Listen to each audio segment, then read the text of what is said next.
Early that morning, Angus the hunter sat on his doorstep, sharpening his blade, ready for the day's hunt.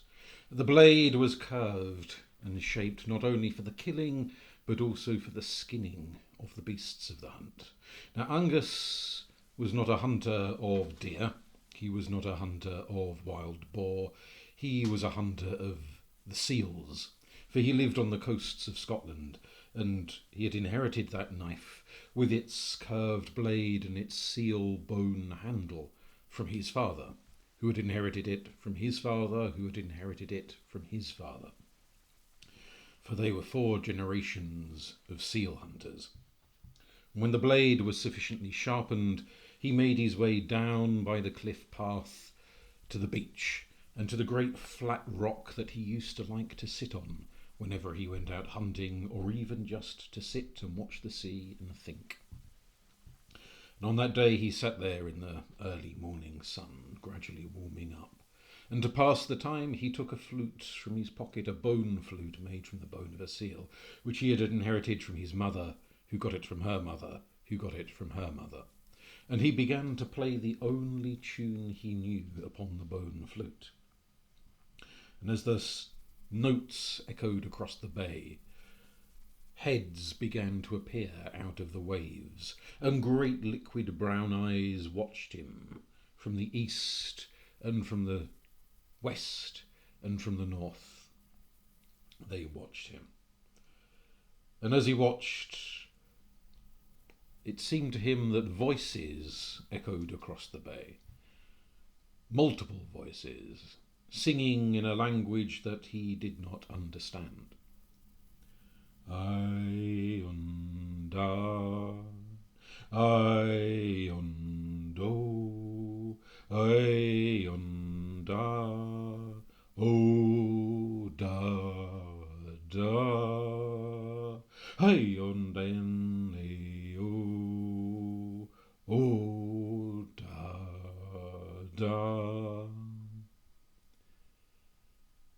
And as the last of the notes from the flute and from the voices died away, up onto the beach there came a great, enormous bull seal, hauling itself across the shingle until it found the great flat rock on which Angus was sitting. And all the while he sat there still as a stone, watching the seal approach. His fingers crept slowly behind him to reach for the knife in his belt. And as soon as the seal was within suitable distance, he lunged and plunged the dagger deep into the seal. But the seal itself was quicker than he had expected. It turned, it span, it hit him with its great tail, and the blade went in not with the killing stroke, but with a wounding stroke. And Angus was thrown several feet by the force of the blow from the seal's tail. And by the time he recovered his senses and stood up, the seal was down at the water's edge, disappearing into the waves and taking the ancestral blade with it, still jammed into its side. And Angus roared and he raged, for such blades were expensive to replace, and he had little enough money on the best of days. And he roared and raged the more when he looked down at the great flat rock, and there he saw the shattered remains of the seal bone flute. Both inheritances lost in a split second. He went home. He explained to his wife and children what had happened. They wept and they wailed, for they would have nothing to eat that day. And the rent was due at the end of the week, and there was no money with which to pay it. And the landlord was not the kind who would go without his dues. And so, into the night, whilst his wife and children slept upstairs with empty stomachs, Angus sat downstairs in front of the smouldering remains of the fire with his own empty stomach, wondering what on earth he would do, how he would make ends meet, how he would take care of his family, when there came a knock at the door. A late hour for a caller. But Angus went to the door and he opened it, and there was a very handsome man, dressed in very expensive regal clothing, which was a shock, for in that part of Scotland, that village, they hardly ever saw strangers. And yet here one was knocking at his door late into the night. And the man said in an accent that Angus did not recognise, "Are you Angus the seal killer?" And Angus replied, "Aye, I am. And your wife is famed, is she not, for making things from the seal skins? Pouches and shoes and capes and clothes." And Angus said, "Aye, she is that.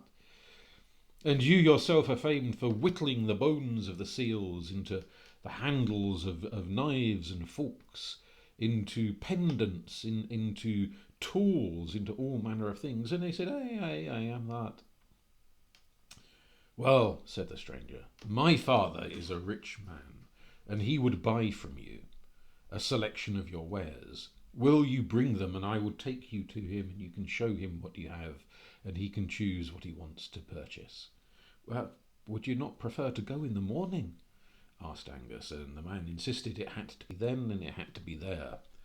And knowing the rent was due, and that his children and his wife were in bed empty-stomached, the temptation of money overcame any trepidations he might have about going off into the dark with a total stranger.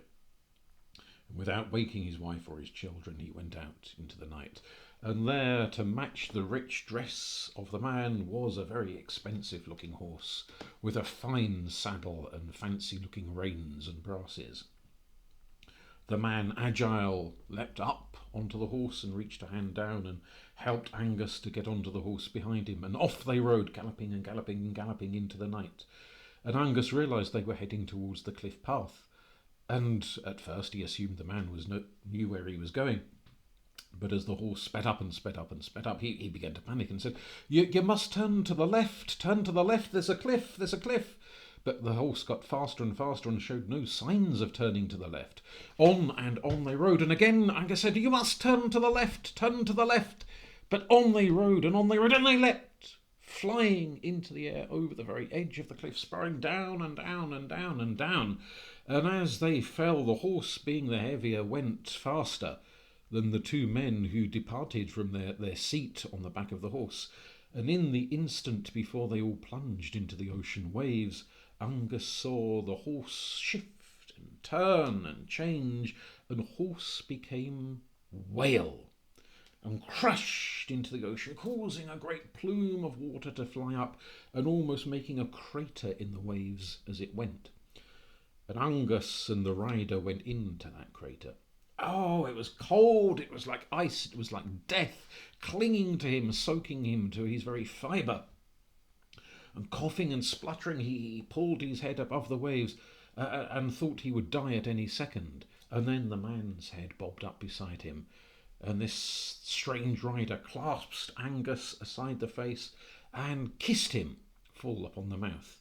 Not in the way that lovers do, but in the way that someone trying to breathe life into a drowning man does.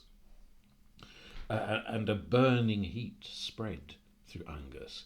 And just as the horse had turned into a whale, so Angus began to shift and turn and change, and the man before him began to shift and turn and change. And where there had been two humans, there were now two seals. And the whale horse plunged into the depths of the oceans, dragging the two seals in its wake, pulled along behind it almost as if they were riding the back of the whale. Mile after mile, fathom after fathom, deeper and deeper and deeper. And to any mortal human, that depth of the ocean wave would have been as black as pitch. But to the two seal men it was almost as bright as daylight. They could see the fishes swimming past them, they could see the shipwrecks on the ocean bed, they could see boulders and bones of the drowned and all manner of things upon the ocean bed. Mile after mile the whale horse took them, until at length it began to slow a little by a little by a little, and they came to a great coral arch on the seabed. Huge great arch made of coral. And the whale passed through first, and as it passed through, Angus, caught up in its wake, could see the whale shift and turn and change, and it became a horse again. And as he was pulled through, and as the strange rider was pulled through in the wake of the whale horse, they too began to shift and turn and change, and Angus became Angus once again, and the seal beside him became the handsome rider. And they found themselves not in a realm of water, but in a realm of what felt like air. If there was water around them, they were oblivious to the fact. They walked upon the ocean bed in the land beneath the waves, and there were strange houses made in a manner that was alien to anything Angus had ever seen. And people came out of those houses dressed in strange clothing as the two men, now mounted upon the back of the horse, rode through the land with the assurances from the rider that they were going to visit his father. And these people waved at the man on the horseback, the rider, and he waved back in regal fashion, as royalty always will do. And they pointed and they looked at Angus with less friendly faces. Past trees, the like of which Angus had never seen, they went, and Angus noticed that instead of birds flitting about in the sky, there were fish flitting about, just as birds do, and taking shelter in the branches of these trees that, as he got closer to them, might well have been kelp. It was hard to tell, they were riding so fast. But in length they came to a great hill, and on top of that great hill was a roundhouse, a heavily palisaded roundhouse, the like of which had not been seen in Scotland for well over 1,000 years. And they dismounted from the horse and tied it to a post, and made their way in past the great gates of the palisade and into the compound where the roundhouse sat. And there were lords and ladies and courtiers and warriors and druids and all manner of fine people dressed in a way that had not been seen upon the lands of Scotland for over 1,000 years. And they bowed low and they welcomed the strange rider, and they glared venomously at Angus, who shook, his knees quaked as he was brought in to the centre of the roundhouse, and there, besides the fire pit, lay out on a couch, was a great bear of a man, a great giant of a man, dressed in this strange and ancient style. And Angus noticed almost at once that there was a great bloody patch soaking through the trews that the man wore. And they got closer and closer, and Angus could see the bone handle of his very own knife sticking out of the thigh of the man reclining on the couch, the cause of all the blood. And of course he was not so daft that he did not realise who he stood before. And the strange rider bowed low and made the introductions. Angus, this is the king of the land beneath the wave, my father. And Angus, quaking, bowed as low as he possibly could and made as many obeisances as he could think of to make, although he had never been in the presence of a king and had no real idea quite what it is you're supposed to say or do in the presence of a king. But he did his best to look sufficiently humble and contrite, and to pray he was not about to face some horrible and gruesome death. "What you have done," said the king, "is a terrible, terrible thing, Angus. To spill the blood of your own kin." And Angus took back and said, my own kin? I have... When have I ever spilt the blood of my own kin? I have taken good care of my wife and my children. Never once have I shed a drop of their blood. "I am your kin," said the king, "and the seals you have killed, many and many of them have been your kin too, though some were but ordinary seals, but others were not. They were as I am, as my son is, as these lords and ladies of the court are." But I am no kin to the people of the deep sea," said Angus. "So you are," said the king, and he held his hand back and pointed to the wall behind him, where a great mural was set into the wall, made of shells and brightly coloured pebbles from the bottom of the ocean floor, and bits of coral and precious stones, the like of which Angus could not name. And as he looked at it, he realised it was the very spitting image of his mother, who had been dead these 10 years, swept overboard and drowned at sea. But that's my mother, he said. No, it is the mother of your mother. She was the daughter of the king of the sea in those days. She came onto the land, as we Selkies do, and she took off her seal skin that she might stretch her limbs and lay in the sun a while and be healed by its great burning light.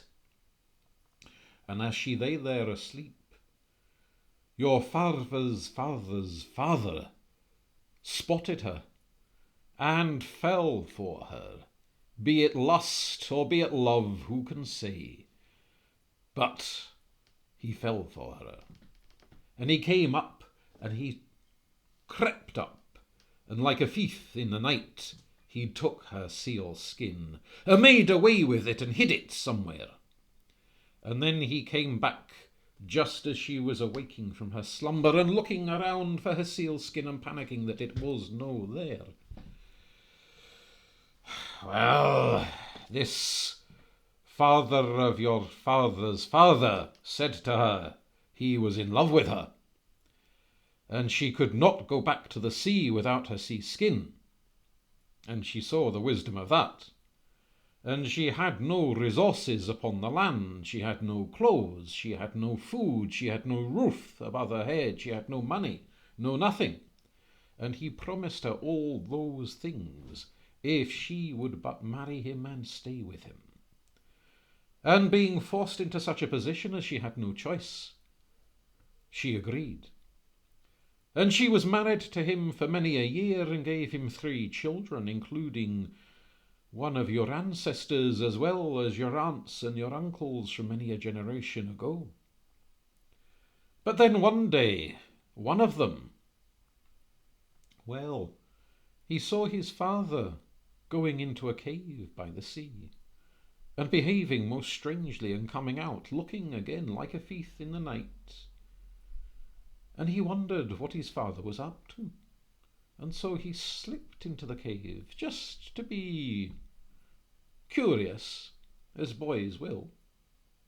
And there he found chests, wooden chests, and he opened them, and there were different things in different ones, things from shipwrecks, treasures and such. And in one of them he found a great soft silken cape, the like of which he'd never seen before. He had seen seals before, plenty of seals before, upon the beach, and it reminded him of the skin of seals. For in those days your family had not yet become seal hunters. And he took this seal skin, thinking his mother would like it, and rushed back home and showed his mother, and at once she picked up the skin and said, it is mine, all these years, it is mine, my very skin, my very heart, my very soul. And she wrapped it around her shoulders, and kissed her son farewell, and bid her other bairns farewell, and she rushed to the very edge of the cliff. And in the meantime her husband had come home and found out what had happened, and he was rushing after her and begging her to come back and to stop, but she has had the head start upon him, and she got to the cliff edge. And even as his voice called to her to stop, stop, stop, she leapt over the cliff, shifting and turning and changing, as we Selkie people will, into a seal even before she hit the wave, and was down and down and down, and returned to her people beneath the sea. And ever since then, she and her descendants, of which I am one, have kept an eye upon your people. But ever since then, her husband grew bitter and resentful of the seals, turned from hunting fish to hunting seals. Perhaps he wanted to capture her, perhaps he wanted to kill the relatives she had gone back to. Who can say? He is long dead, and can he answer for himself? But It started a legacy of seal hunting that has continued from that day to this, has claimed the lives of many seals and many selkies. You have spilt the blood not just from my thigh, but from many of your own kith and kin. And Angus was heartbroken to think that he had done such a thing, for lo, the days of the ancient druids on dry land had long since passed. Their teachings about the wickedness of spilling the blood of your own kin had persisted long, long, long after they had all died out, and were deeply buried in the heart of Angus. He repented, he begged forgiveness, he said he didn't understand, he had never known. Had he known, he would never have done it. He was just doing what his father had done, and his grandfather and his great-grandfather had done, and none of them knew any better. "Place your hand upon my thigh," said the king. "Pull out the dagger." And Angus gripped the handle and yanked the dagger out. "Now put your hand over the wound." As the blood bubbled up between his fingers, he placed his hand on the wound. "Tell me that you're sorry for all of the Selkie lives you've taken." And Angus wept and pleaded that he was sorry. He begged forgiveness. Genuine tears of contrition spilled down his face, onto his hand, onto the blood that was bubbling up between his fingers. And the wound healed. The blood ceased to flow. Flesh joined to flesh. The Seal King was as a fit and healthy man once again. And everyone in the court, the lords and the ladies and the warriors and the druids, gathered around, and they cheered and they applauded, and they slapped Angus on the back and told him he'd done the right thing, and all was forgiven. And Angus, shaking like a leaf from relief that he was not about to be killed, said, "Can I go home now?"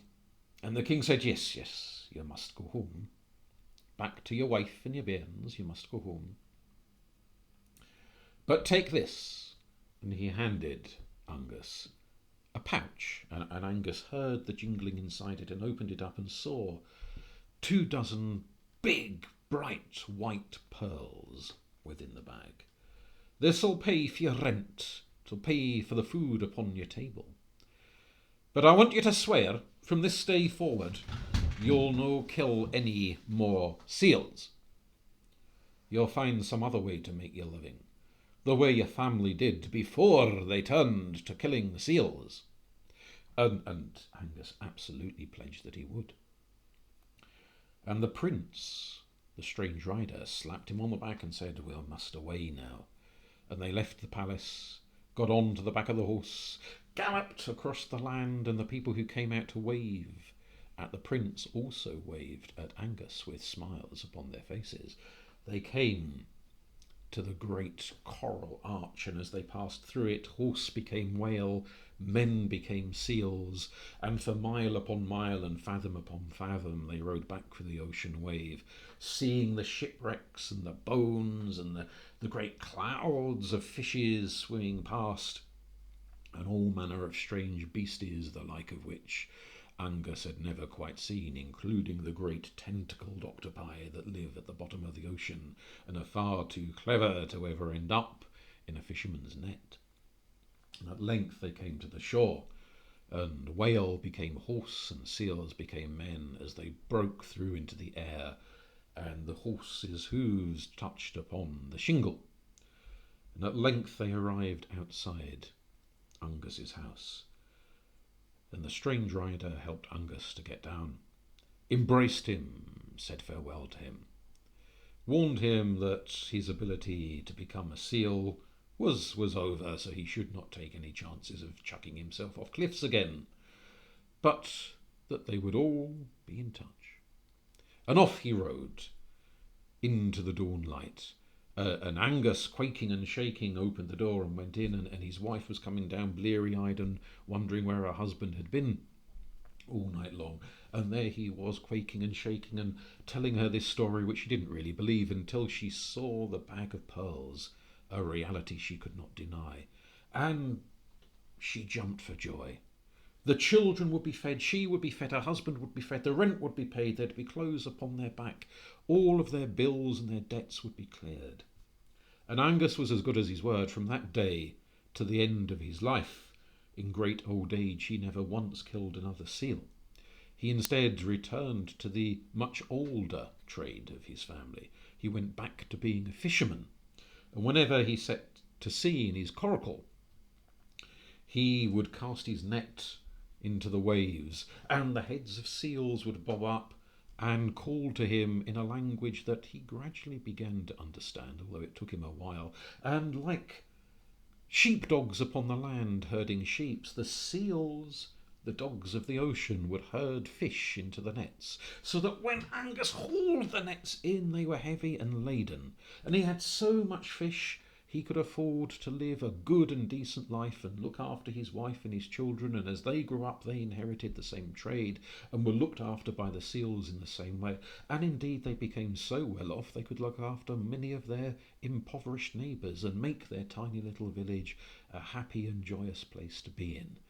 And forevermore Angus spoke to the seals and sang to them and learnt new songs from them and taught those songs to his children, who taught them to their children and to their children. And as far as we know, to this very day, in that village in Scotland, they still speak and sing the songs of the Selkie. Thank you.